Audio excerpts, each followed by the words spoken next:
May I come in, sir? Yes, come. Good evening, sir. Good evening. And Jain to both of you. नाव न सांगता introduction करून द्या. Sir, मी तळोजा गाव, तालुका पनवेल, जिल्हा रायगड येथून आलेलो आहे.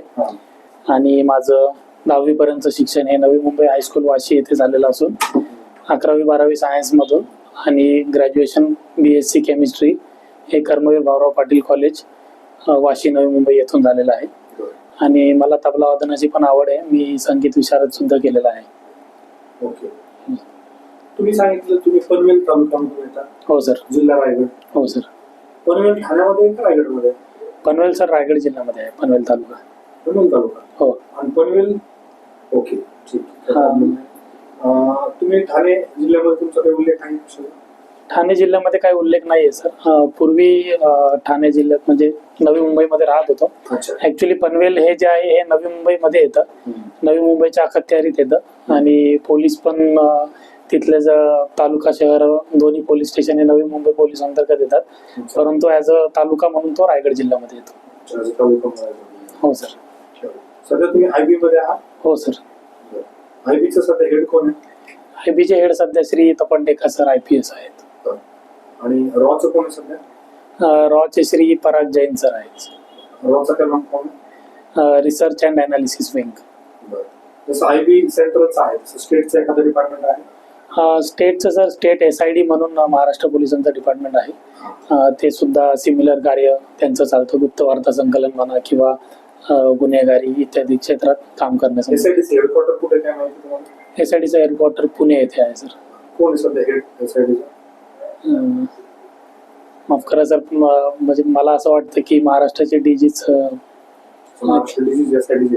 म्हणजे त्यांच्या अंडर त्याचं कार्य चालतं मोस्ट प्रोबॅबली. मला नक्की माहित नाही सर, सॉरी. बरं. तुमची हॉबी तबला? हो सर. हो सर. भारतामधले 5 तबला वादक यांचे नाव? भारतामधले सर प्रसिद्ध म्हणजे झाकीर हुसेन होते, उस्ताद झाकीर हुसेन, पण त्यांचं निधन झालं. त्याच्यानंतर सध्याच्या घडीला पंडित आनंदो चाटर्जी जे आहेत, पंडित सुरेश तळवलकर महाराष्ट्रातून, त्यांचं पण फार नाव आहे. त्याच्यानंतर पंडित कुमार बोस, नवीन कलाकारांमध्ये श्री ओजस आडियाजी, हे सर्व कलाकार सध्या चांगलं म्हणजे त्यांचं नाव आहे सर तबला क्षेत्रात. फेवरेट तबला वादक कोण आहे? मला सर झाकीर भाईंचा तबला खरंच खूप आवडायचा. आणि सध्याच्या घडीचे मध्ये ओजस आडिया म्हणून एक नवोदित आहेत, ते दोन्ही तबल्यामध्ये कुठली गोष्ट पर्टिक्युलरली आवडते? सर त्यांच्या ऍक्च्युली तबला वादनात जी सहजता होती आणि जो शिकतो तबला त्याला माहिती आहे की ती सहजता येण्यासाठी किती मेहनत आणि किती कष्ट घ्यावे लागतात त्याच्या मागे.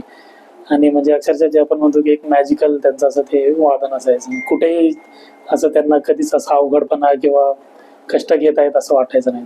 खूप सहज वाजवायचे ते सर्व गोष्टी. तबला वादनाचा पोलीस प्रशासनामध्ये काय फायदा होईल? तबला वाजनाचा फायदा तसा होऊ शकतो सर. म्हणजे ऍक्च्युली थोडं टेक्निकल सांगायचं झालं तर जसं तबला शिकण्याची जी प्रक्रिया आहे ते करता करता माणसाच्या अंगात जे गुण डेव्हलप होतात, जसं थोडं स्टेज फिअर कमी होतं, थोडं कम्युनिकेशन करण्याची सवय लागते, थोडं त्याच्यात अनालिटिकल पण थोडं आपल्याला गणिती हिशोब या सगळ्यामुळे थोडे चांगल्या प्रकारे डेव्हलपमेंट होतं. तर या सगळ्याचा आपण आपल्या कार्यक्षेत्रात काम करू शकतो. आणि पर्सनल फायदा पण म्हणू शकतो जर थोडं स्ट्रेस रिलिव्हिंग पण ते आहे सर ती गोष्ट. म्हणजे वैयक्तिक फायदा जर आपण बघितला तर थोडं आपल्या कामाच्या वेळेतून थोडं स्ट्रेस रिलिव्हिंग आपण ती हॉबी आपली उपयोगी पडू शकते. तुम्ही कधी तबला वाजवता? मी सर माझा प्रयत्न असतो की आठवड्यातनं 2 ते 3 वेळा तरी मी थोडा वेळ तरी रियाज करेल. जनरली ड्युटीचं शेड्यूल वगैरे ज्या दिवशी सुट्टी असते त्या दिवशी संध्याकाळी म्हणा किंवा असं मी प्रयत्न करतो. तुमच्याकडे जो तबला आहे त्या तबल्याचं वजन किती? सर मी एक्झॅक्ट वजन त्याचं तर सांगू शकत नाही, पण अंदाज पंचे तबला आणि डग्गा दोन्ही मिळून साधारणतः एक 6 ते 7 किलो पर्यंत असू शकतं सर. तबल्यामध्ये बऱ्याच वेळेला जर आपण बघितलं तर ते त्याचं टेन्शन जे असतं, ताण जो असतो तो वाढवला जातो. साधारणतः किती टेन्शन त्याच्यामध्ये ठेवलेलं असतं? सर विविध प्रकारच्या तबल्यांवर ते डिपेंड असतं. जसं की स्वराची कुठल्या स्वराला तो तबला आहे, समजा तो काळी एक या स्वराला तबला असला तर त्याला टेन्शन जास्त असणार. तुम्ही कुठल्या प्रकारचं ठेवता? आमच्याकडे काळी 4चा तबला आहे सर माझ्याकडे. त्याला किती असतं? त्याला मी काळी 4च्या हिशोबाने म्हणजे आम्ही सर ते एक त्याला काही इफेक्ट वगैरे आहे युनिट मोजायला? युनिट आहे सर, पण ते फ्रिक्वेन्सी मध्ये मला तसं सांगता येत नाहीये सध्या. परंतु ते सूर काळी 4चा लावून त्याच्या अप्रोप्रिएट आपण त्या तबल्याची ऍडजस्टमेंट करतो, कमी किंवा जास्त हातोडीने ठोकून. अच्छा, हो. तुमचा जो तबला आहे त्याच्यावरचे जे काय लेअर आहे ते कुठल्या प्रकारचे, कशापासून बांधलेले? सर तबल्याची जे लेअर असते ही चामड्यापासून बनते. कशात चांगलं? पूर्वीच्या काळी सर हरिणाचं वगैरे चामडं यूज करायचे, पण सध्या जास्त करून बकरीच्या चामड्याचाच तबला पण बनतो. तुमच्याकडे जो आहे तो कुठला? त्याच्या बकरीच्या चामड्याचाच आहे. बरं. आणि त्याच्यावर शाईचं लेपन असतं मध्यभागी. अच्छा. मला असं वाटतं की तो बकरीचा वापर नैतिक आहे. सर ऍक्च्युली असं नाहीये की स्पेशल ह्या गोष्टी करिताच हिंसा केली जाते किंवा असं काही त्याचं हे नाहीये. जे नॅचरल क्रमाने पण जर मृत पावलेले किंवा काय त्याची एक प्रक्रिया करून त्याच्यावर ते केलं जातं. तबला बनवण्यासाठी विशेष असं हे नाही केलं जात. अच्छा. जसं पोलीस प्रशासनामध्ये बऱ्याच वेळेला आपण बघतो की खूप करप्शन त्या ठिकाणी असतं. सर इंटेलिजन्स मध्ये असतं का? नाही सर, माझा जो अनुभव आहे वैयक्तिक गेल्या 2 वर्षाहून अधिक, इंटेलिजन्स ब्युरो ही एक अशी संस्था आहे देशातली की जिची इमेज आजपर्यंत क्लीन आहे आणि कधी त्या संबंधात कधी त्याच्याशी असं कुठली बातमी बाहेर येत नाही की या विभागात काही गैरप्रकार झाल्यासंबंधी. असं पोलीस प्रशासनात होतो बऱ्याच वेळेला. काही ठिकाणी आहे सर, जसं आपण म्हणजे एक नेहमी कॉमन उदाहरण आहे ते की हाताची 5 बोटं सारखी नसतात, त्याप्रमाणे ते काही ठिकाणी लागू होतं. पण सध्याचा काळ म्हणजे पूर्वीपेक्षा खूप चांगलं मला वाटतं वातावरण आहे सध्या. कारण एक ओव्हरऑल जी अवेअरनेस वाढली आहे लोकांमध्ये पण, आणि पोलीस प्रशासनात पण बऱ्या प्रमाणात सुशिक्षित मुलं आणि एक चांगल्या बॅकग्राऊंडमधले सगळे येत असल्यामुळे मला वाटतं की ते सर्व प्रकाराला बऱ्यापैकी सध्या करप्शन आहे का? थोड्याफार प्रमाणात आहे सर. मग ज्या ठिकाणी अजिबात करप्शन नाहीये त्या ठिकाणाहून जिथं करप्शन आहे ते तुम्हाला काय यायचं? सर ऍक्च्युली मी त्या आस्पेक्टने विचार न करता या परीक्षांसाठी अभ्यास केला होता. जे म्हणजे सध्या मी ज्या पदावर कार्यरत आहे सिक्युरिटी असिस्टंट, ते 10वी बेस्ड परीक्षेवर ते पद आहे आणि एक अधिकारी होण्याची मला इकडे चांगली संधी मिळते आणि तिकडे पण माझा संबंध पोलीस प्रशासनाबरोबर आहे. आम्ही मुंबई पोलिसांच्या विशेष शाखेबरोबर काम करतो आणि जेव्हापासून मी MPSCचा वैयक्तिकरित्या अभ्यास सुरू केला तेव्हापासून पण मला असं वाटतं की PSI हा पद मला फार म्हणजे आकर्षित करेल त्या पदाने केलं, त्यामुळे मला या पदावर यायची इच्छा आहे सर. PSI पद तुम्हाला आकर्षित करतं? अशा कुठल्या क्वालिटीज तुम्हाला असं वाटतं की ज्या तुमच्याकडे आहेत PSI पदासाठी? सर मला असं वाटतं की एक इंटिग्रिटी या पदाची डिमांड आहे की इमानदारीपणे आपलं काम व्यवस्थित करणं. तर मला असं वाटतं की ते माझ्यामध्ये तो गुण आहे. आणि त्याच्यानंतर एक कामामध्ये सातत्य, कारण हे जरा ड्युटी आवर्स किंवा या बघताय थोडं ताणतणाव देणारं पद आहे, पण तरी मला असं वाटतं की माझ्या माइंडसेटनुसार मी या सर्व गोष्टी व्यवस्थित हँडल करून न्याय देऊ शकतो या ड्युटीला. PSI अधिकारी असतो की एम्प्लॉय असतो? सर तसं ते कर्मचारीच आहेत आपलं महाराष्ट्र शासनाच्या गृह खात्याअंतर्गत, तर ते कोणी अधिकारी कुठलाही असला तरी तो कर्मचारी असतोच. पण हे अधिकारीमध्ये हे पद गणलं जातं हायरार्कीनुसार, म्हणजे इथून पोलीस खात्यात अधिकारीची हे सुरू होते. डबल एजंट काय असतं? डबल एजंट कॉन्सेप्ट अशी असते सर की एखादा आपला सोर्स किंवा एजंट जर आपण एखाद्या ठिकाणी त्याच्या संपर्कात असू, पण तो सायमल्टेनियसली तीच माहिती किंवा आपली माहिती परकीय व्यक्तींना किंवा आपल्या अपोजिट पार्टीला जर प्रोव्हाइड करत असेल तर अशा व्यक्तीला डबल एजंट किंवा मोल असं म्हणतात. एखादं नाव माहिती तुम्हाला डबल एजंट? एक प्रसिद्ध केस आहे सर, रवींद्र सिंग म्हणून रॉचे डबल एजंट, आणि ते फरार पण झाले होते देशामधून. US आणि फ्रान्ससाठी त्यांनी काम केलं. डबल एजंट हे चांगले का वाईट आहे? डबल एजंट तसं वाईटच आहे सर, कारण ते रिस्क म्हणजे जसं आपण म्हणतो की 2 धारी तलवार आहे ती. आपण जिथे गॅरंटी देऊ शकत नाही अशा ठिकाणी व्यवहार न केलेला बरा, असं एक जनरल हे असतं. की जिथे आपल्याला परफेक्ट खात्री लायक माहिती देणारा आणि आपल्या विश्वासाचा माणूस असेल तिकडेच आपण विश्वास ठेवला पाहिजे. पोलीस प्रशासनाच्या समस्या सांगा. पोलीस प्रशासन सर एक प्राथमिक दृष्ट्या जे स्ट्रेंथ पोलिसांची ती कमी, म्हणजे ऍक्च्युली त्याच्यात प्रशासनाची पण चूक नाही आहे, कारण लोकसंख्या महाराष्ट्राची एवढी आहे की पोलिसांची संख्या कुठे ना कुठे कमी पडते.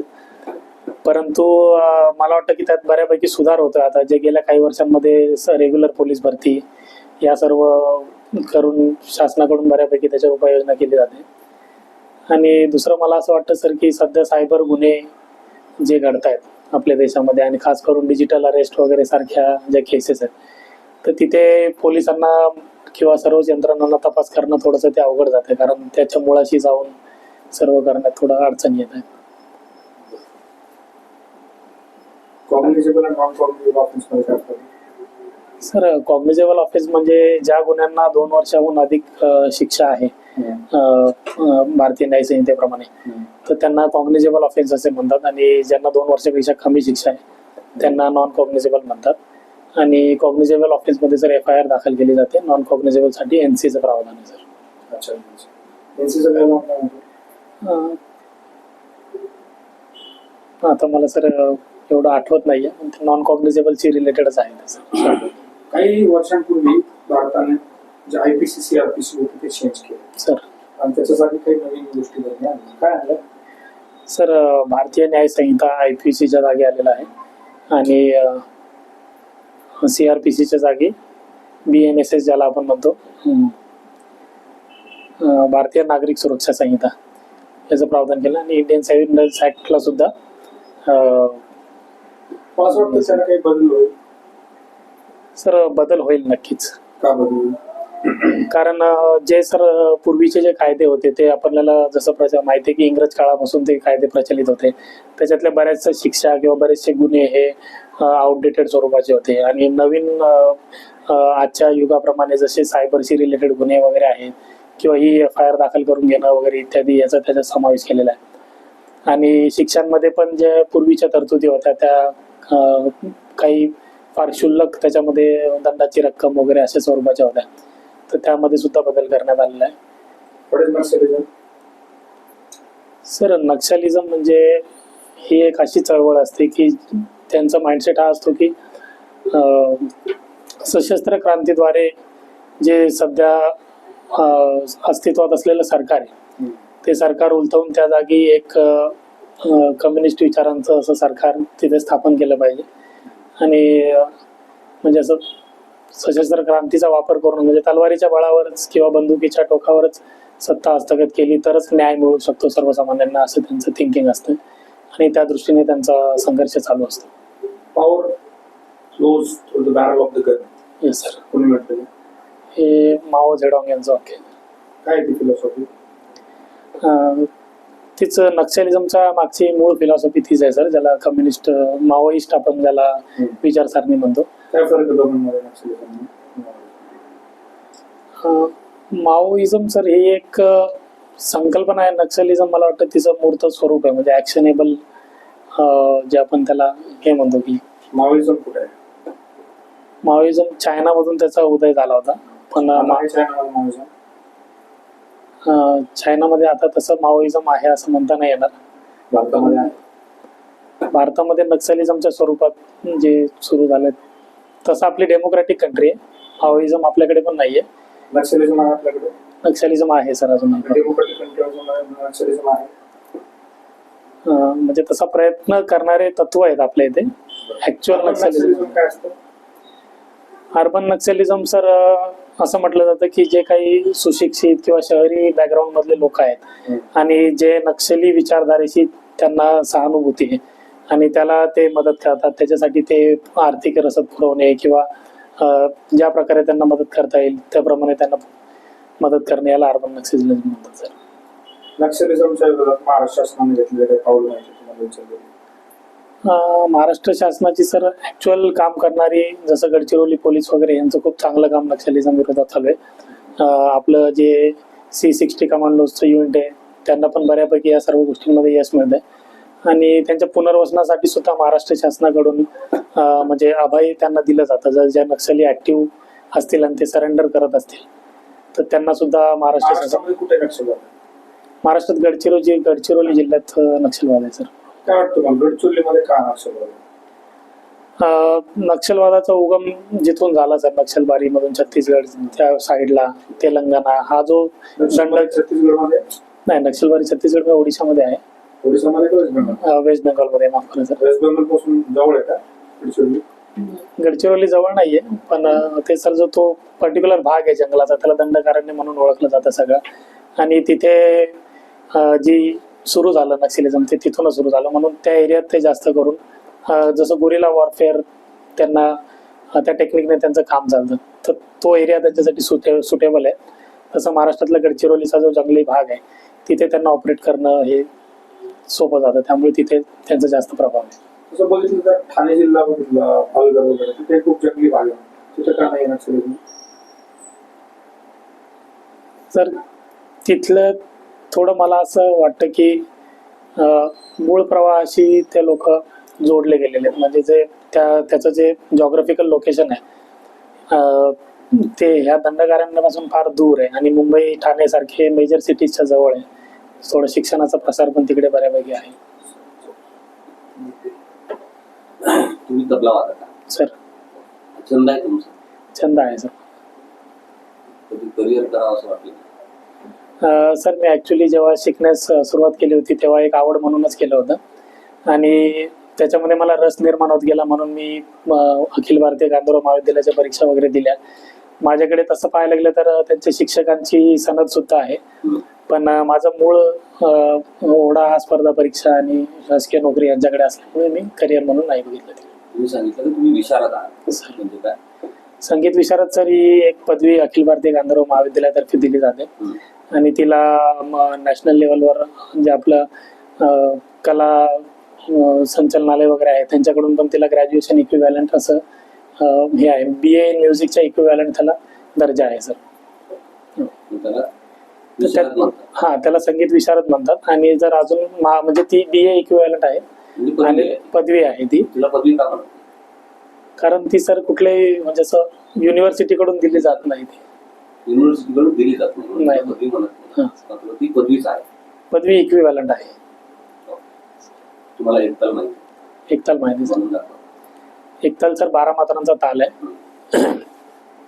धिन धिन धागे तिरखिट तू ना कत तीन धागे तिरखिट धी ना, अशा 12 मात्रांचा एकताल ताल आहे सर. त्रिताल माहिती आहे? त्रिताल माहिती सर. वाजवून दाखवा.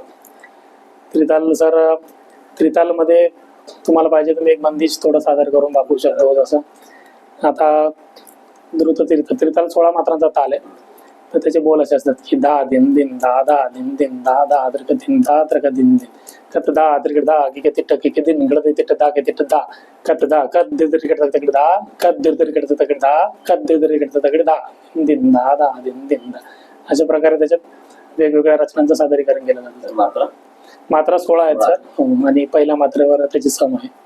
आणि जपताल माहिती आहे? जपताल माहिती आहे सर. कसं असतो? जपताल हा 10 मात्रांचा ताल आहे आणि जपतालचे बोल पण असेच आहेत की धी ना धी धी ना ती ना धी धी ना धी ना धी धी ना धी ना ती ना ती ना धी धी ना धी ना ती ना धी ना, असं 10 मात्रांचा ताल आहे सर. इतकं उत्तम तुम्हाला तबला वादनामध्ये इंटरेस्ट आहे सर, ज्ञान पण आहे. असं असताना तुम्ही ज्या विभागामध्ये थोडाफार भ्रष्टाचार आहे त्या विभागामध्ये येण्यास इंटरेस्टेड आहे असं?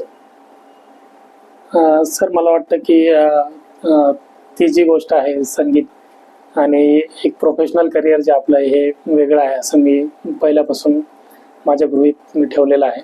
संगीताचा मी दृष्टिकोन संगीताकडे पाहण्याचा माझा वेगळा आणि नोकरीकडे पाहण्याचा वेगळा आहे सर. युवकांच्या समस्या काय आहेत?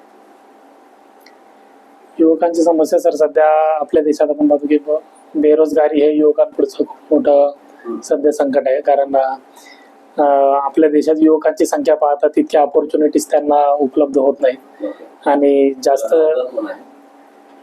त्याला जबाबदार सर मी म्हणेल की असं कोणी एक नाहीये.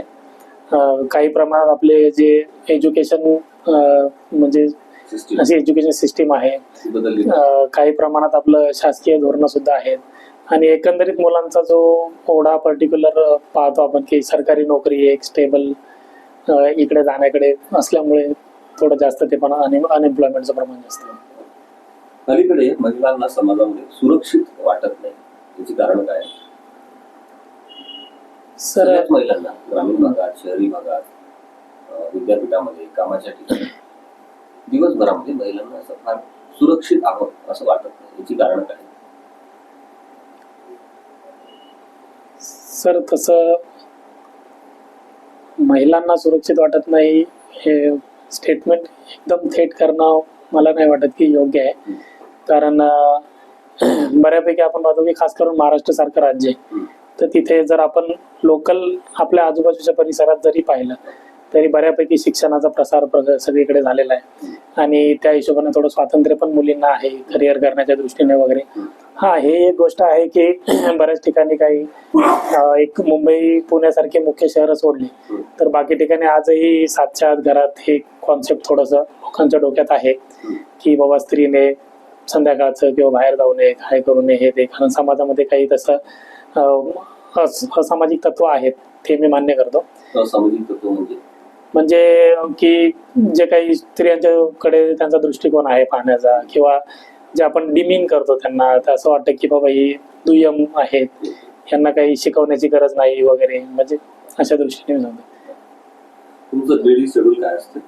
दिवसभरात काय काय करता? सर माझं ड्युटीचं शेड्यूल ज्या वेळेला असतं त्या दिवशी मला फार वेळ मिळत नाही, कारण माझं घरापासून जे माझं वर्क लोकेशन आहे ते जवळपास 2 ते 2.5 तास या अंतरावर आहे आणि माझी 12 तासाची ड्युटी असते. तर मग जाऊन येऊन आणि ड्युटीमध्ये माझा जास्त वेळ जातो. पण सुट्टीच्या दिवशी सर मी जसं सांगितलं सध्या स्पर्धा परीक्षांचा पण अभ्यास करत आहे, त्यामुळे अभ्यासही करतो. वेळ मिळाल्यास थोडा परिवारासोबत पण वेळ घालवतो. मी मॅरिड पण आहे, त्यामुळे थोडं त्या सर्व गोष्टींकडे पण लक्ष देऊन सर्व मॅनेज करण्याचा प्रयत्न करतो. भारताची राजधानी कोणती? भारताची राजधानी दिल्ली आहे सर. दिल्ली. हो. कोणत्या वर्षापासून ती भारताची राजधानी झाली? माफ करा सर मला एक्झॅक्ट म्हणजे दिल्ली ही पूर्वापार तसं सत्तेचं केंद्र आणि राजधानी म्हणूनच त्याच्याकडे पाहिलं जातं. तरी ती निर्माण झाली ना? मला डायरेक्ट उत्तर देता येणार नाही सर त्याचा, सॉरी. काय देता येणार? म्हणजे एक्झॅक्ट तारीख आहे ना? एक्झॅक्ट तारीख नाही सांगता येणार सर मला. देशाच्या राजधानीबद्दल माहिती नाही आपल्याला. माफ करा सर, कधीपासून झाली ते नाही सांगू शकत. तुम्ही न्यूजपेपर वाचता? वाचतो सर. अलीकडे काय वाचलं सांगा? आज वाचलं सर मी की प्रहार म्हणून सरकारने एक नवीन नक्षलवाद विरोधी हे काढलेले आहे, पॉलिसी फर्स्ट टाइम काढलेली. सध्या जे केंद्र सरकार आहे आपलं, तर त्यांनी नक्षलवाद विरोधात प्रहार म्हणून नवीन पॉलिसी. सर जेवढं मी वाचले त्या दृष्टीने नक्षलवादाची आर्थिक रसद तोडणं, दहशतवाद नक्षलवाद यांच्या आर्थिक रसद तोडणं आणि थोडंसं टेक्नॉलॉजीच्या वापराला पण त्याच्यामध्ये बढावा देण्यात येणार आहे सर. टेक्नॉलॉजीच्या संदर्भात एक परिषद अलीकडे दिल्लीमध्ये पार पडली सर. ती कोणती? AI समिट पार पडलं सर दिल्लीमध्ये.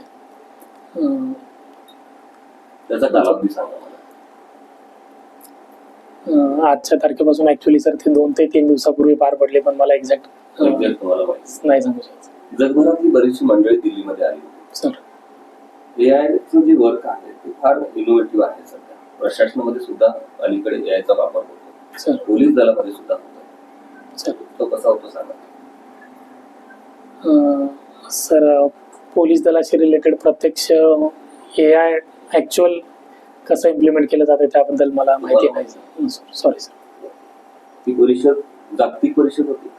जागतिक परिषद होती सर. जगभरातल्या बऱ्याचशा कंपनीचे उद्योजक, CEO, हो सर. वेगवेगळ्या राष्ट्रांचे प्रमुख दिल्लीमध्ये आले. दिल्लीत आले होते सर. साधारण मला वाटतं 16 तारखेपासून 20 तारखेपर्यंत ही परिषद चालली ओके सर. भारत मंडपामध्ये. हो. त्यानंतर देशाचे पंतप्रधान नरेंद्र मोदी यांनी आश्वस्त केलं होतं देशवासियांना की एआयमुळे नोकऱ्या जाणार नाही. बरोबर सर. ओके. आणि एकीकडे काही मंडळी असे म्हणतात की एआयमुळे नोकऱ्या जात आहेत.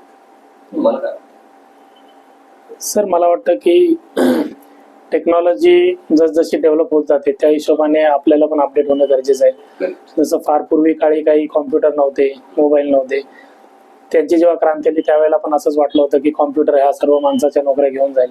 पण आज आपण पाहतो तर सर्वात मोठं क्षेत्र जे आहे जिथे नोकऱ्या उपलब्ध आहे ते सेवा क्षेत्र म्हणजे कॉम्प्युटर रिलेटेड फील्डच आहे सर, IT सेक्टर आहे. तसंच AI शी पण आपण जर थोडं साधर्म्य साधलं आणि त्याला समजून घेऊन त्याच्याशी रिलेटेड व्यावसायिक शिक्षण वगैरे आपण जर देऊ शकलो तरुणांना तर नक्कीच ते त्याचा वापर करून अजून चांगल्या नोकऱ्यांची संधी मिळवू शकतात सर. अजून काय वाचलं तुम्ही पेपरमध्ये? तसं सर ते अजित पवार सरांबद्दल मुख्यमंत्र्यांनी जे सद्भाव संवेदना व्यक्त केल्या Okay. अधिवेशनाच्या सुरुवातीला, कोण होते? तर देवेंद्र फडणवीस साहेबांनी, तर त्याची बातमी एक वाचली होती. अजित पवार हे महाराष्ट्राचे उपमुख्यमंत्री होते. हो सर. 28 जानेवारीला पहाटे ते बारामतीला जात असताना त्या परिसरामध्ये त्यांचा अपघात झाला सर. आणि त्यांचं दुःखद निधन झालं. त्यांच्यासोबत त्यांचे काही सहकारी सुद्धा जे सोबत होते कर्तव्यावर त्यांचंही निधन झालं. हो सर. जे विमान अपघात झाला त्या विमानाचं नाव सांगा.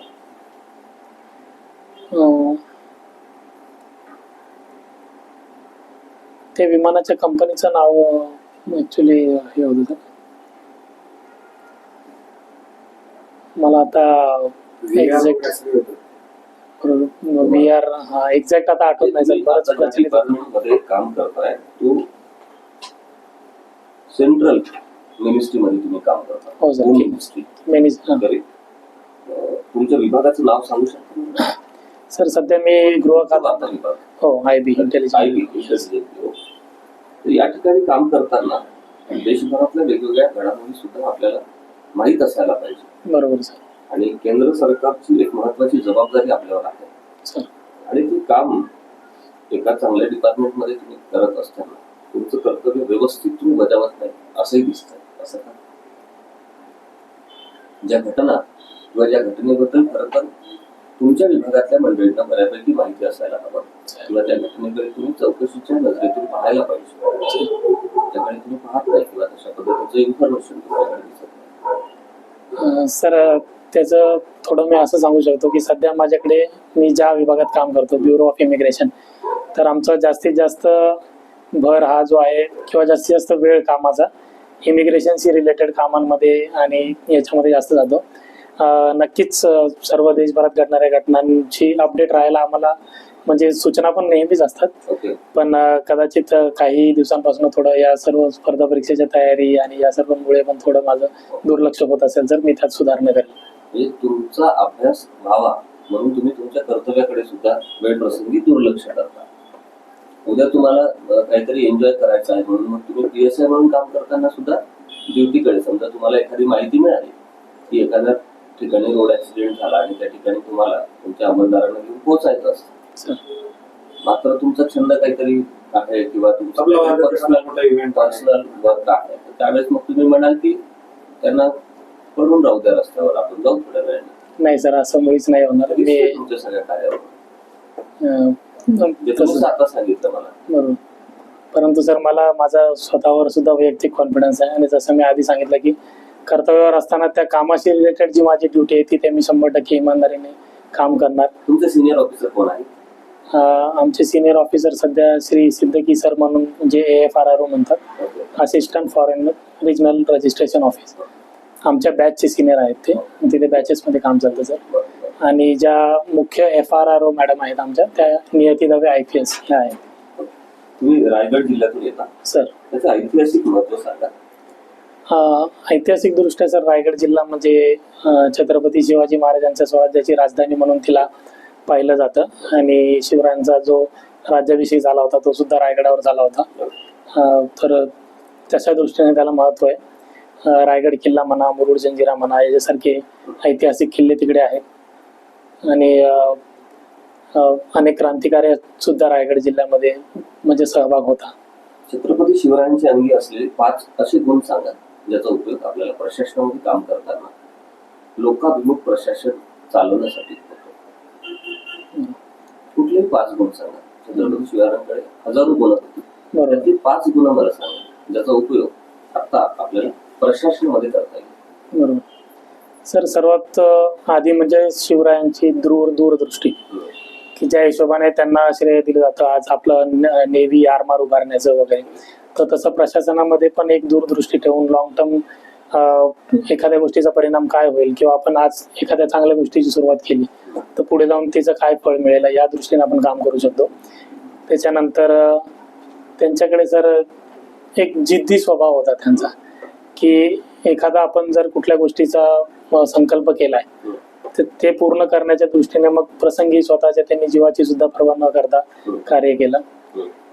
त्याच्यानंतर मी म्हणेल की सर नियोजन करण्याचं जे त्यांचं कौशल्य होतं, जसं त्यांचं अष्टप्रधान मंडळ म्हणा किंवा जो राज्यकारभार चालवण्याची त्यांची पद्धत, हे सर्व त्याचे नियोजन दृष्टी पण दिसून येते, तर ती सुद्धा एका प्रशासकामध्ये असायला हवी. त्यानंतर मी म्हणेल सर की एक धैर्य, की प्रसंगांना खचून न जाता, म्हणजे औरंगजेबासारख्या माणसाच्या किल्ल्यामध्ये बंद असताना तिथून बाहेर निसटून जाऊ शकतो हा जो विश्वास त्यांच्यात होता, तर तिथून त्यांच्यात दिसून येतं की एक त्यांच्या अंगी ते धैर्य सुद्धा होतं की पाहण्याचं. आणि अजून एक मी सांगेल की एक आपुलकी लोकांविषयी, की जे पोलीस प्रशासनामध्ये तर खास करून त्याचं खूप जास्त महत्व आहे, की पोलिसांचा आणि जनतेचा संवाद. जर आपुलकी जर असेल पोलिसांना लोकांप्रती आणि लोकांना पोलिसांप्रती सुद्धा, तर खूप चांगल्या प्रकारे प्रशासन चालवण्यासाठी बऱ्यापैकी आहे सर, मला असं वाटतं. हो, ही सगळी गुण तुम्हाला वाटते की जी शिवरायांकडे होती ती आपल्याकडे एक प्रशासक म्हणून असावीच सर. बरोबर. हो सर. तबला वादनामुळे एखाद्या व्यक्तीच्या व्यक्तिमत्वामध्ये काय फरक दिसून येतो? तबला वादनामुळे खूप बऱ्यापैकी फरक असा दिसून येतो की जर जे लहान वयात वगैरे सुरू करतात, पहिली गोष्ट ही भावना की इतरांपेक्षा मला एक काहीतरी एक चांगली कला सादर करता येते, मी काहीतरी एक्स्ट्रा करू शकतो, हा जो एक कॉन्फिडन्स असतो माणसामध्ये, त्याच्याने खूप जास्त मदत होते. एक जे कलाकार लोक असतात ते कधी पाहत जास्त अंडर कॉन्फिडंट नसतात, तर कुठेही ते सर्व ठिकाणी कॉन्फिडन्सने सर्व गोष्टींना तोंड देणं म्हणा. आणि कला शिकणं पण एक त्याच्यात सातत्य खूप महत्वाचं आहे. अनेक लोक असतात आवड म्हणून करतात, सोडून देतात, पण जर तुम्ही त्याच्यात टिकवून धरलं, मेहनत थोडी केली, रियाज केला, तर तुम्हाला स्वतःमध्ये पण तो बदल जाणून येतो आणि ती क्वालिटी आपण पुढे पण कॅरी करू शकतो. सातत्य त्या कामामधली ते आपल्या सर्व गोष्टींमध्ये उपयोगी पडते सर. तुमचं शिक्षण मुंबई युनिव्हर्सिटीतून झालं सर. त्याची स्थापना सांगा. एक्झॅक्ट साल मला आठवत नाही सर. विद्यापीठातून तुमचं शिक्षण झालं सर. त्या विद्यापीठाबद्दल तुम्हाला काय काय माहिती आहे ते सांगा. मुंबई विद्यापीठ सध्या सर कोकण विभागातलं प्रमुख विद्यापीठ आहे. म्हणजे मुंबई आणि इतर परिक्षेत्र आणि कोकण विभागातले सर्व जे रायगड, रत्नागिरी इथले सुद्धा कॉलेजेस वगैरे ते मुंबई युनिव्हर्सिटीला ॲफिलिएटेड आहेत. आणि जसं आपण सांगितलं की हे ऐतिहासिक विद्यापीठ आहे, त्याच्यामधून म्हणजे नावलौकिक आहे विद्यापीठाचा, त्याच्या सिलेबस म्हणा किंवा त्यांची जी परीक्षा पद्धती या सर्वांना घेऊन नेहमीच पुढाकार असतो विद्यापीठाचा. मुंबई घडवण्यामध्ये ज्यांनी फार जास्त योगदान दिलं अशा काही लोकांची नावं सांगा. जगन्नाथ शंकर शेठ यांचं नाव घेता येईल जर आपल्याला.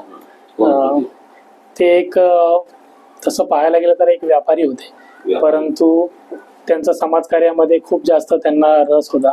तत्कालीन जे एल्फिन्स्टन म्हणून तत्कालीन जे गव्हर्नर होते मुंबईचे कमिशनर, त्यांच्या सहाय्याने मिळून त्यांनी अनेक ठिकाणी मुंबईत बदल घडवून आणला. इन्फ्रास्ट्रक्चर डेव्हलपमेंट म्हणा, रेल्वे चालू करणे म्हणा, जी ब्रिटिशांच्या दरम्यान केली गेली होती. परत शिक्षणाचा जो प्रसार मुंबईमध्ये झाला, मुंबई युनिव्हर्सिटीच्या कार्यात सुद्धा त्यांचं खूप मोठं कार्य आहे. मग देणगी देणं म्हणा किंवा समाजकार्यामध्ये त्यांना फार त्यांचा पुढाकार होता.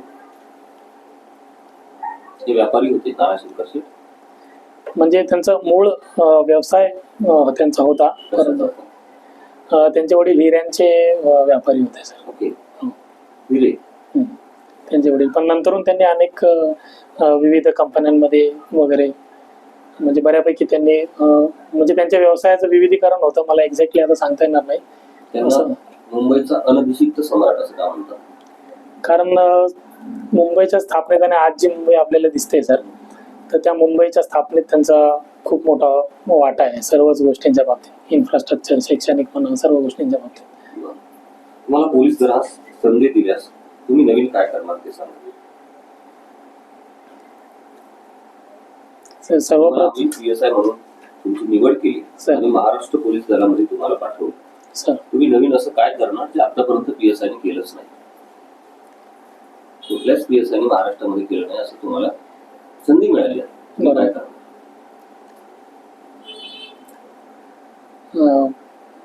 याबाबत सर मी तसं मान्य करतो, मी तसा स्पष्ट विचार केला नाही, पण माझी ड्युटी जी आहे ही अतिशय चांगल्या पद्धतीने करणं हे माझं उद्दिष्ट राहील.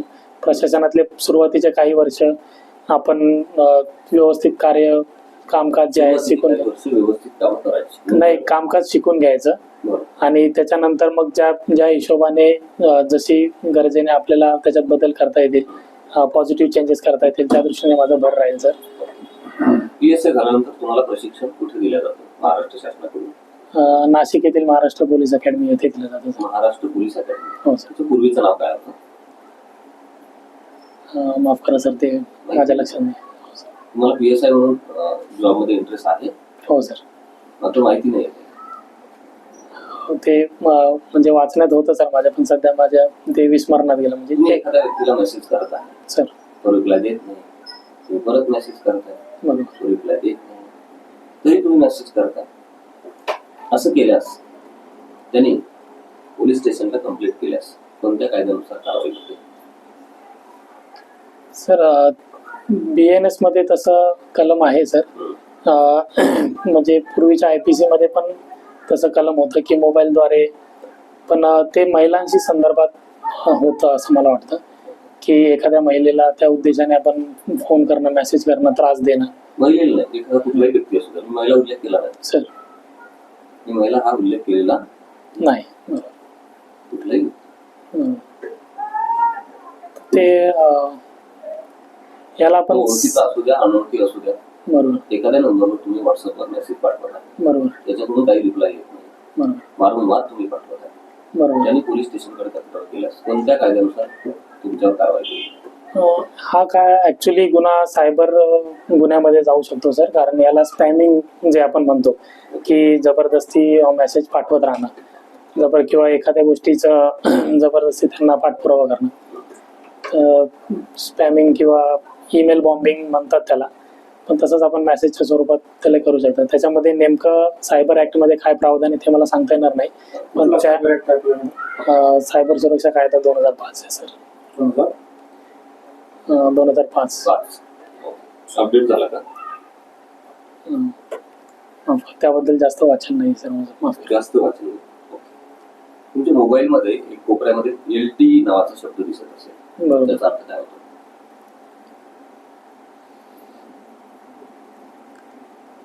माफ करा सर, मला आता सांगता येणार नाही. माहिती आहे?